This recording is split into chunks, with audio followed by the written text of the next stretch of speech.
na lang ako upo. At nakulit ko na yung pulubi. Pero ako, ang sarap talaga. Hoy, Berta!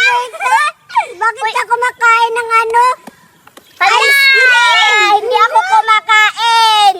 Hindi daw siya kumakain. Oo, pero may dala-dala siyang baunan. Siguro ice cream yan. Talaga ice cream yan, oh?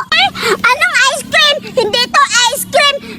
Isda to nilagay ni Mama. Ilalagay namin sa ref. Wala, paano mo nasabing isda yan? Tignan mo, may mga sami-sami siya ng ice cream. Oo nga, Berta. May chocolate at saka mango. Ala!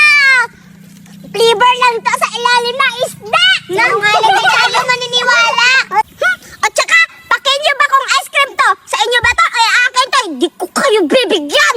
Grabe ka naman, Berta. Di ba magkakaibigan tayo? Dapat magbibigay ka sa amin. Oo nga. Magkakaibigan lang tayo kapag wala akong pagkain. Pero pag may pagkain ako, hindi tayo magkakaibigan. Tignan niyo. Tignan niyo. Berta, bigyan mo kami. Patigyan mo naman. Inggit ka.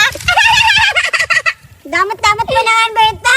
Nagugutom na nga kami. Hindi mo kami mabibigyan. Ay, alam ko na.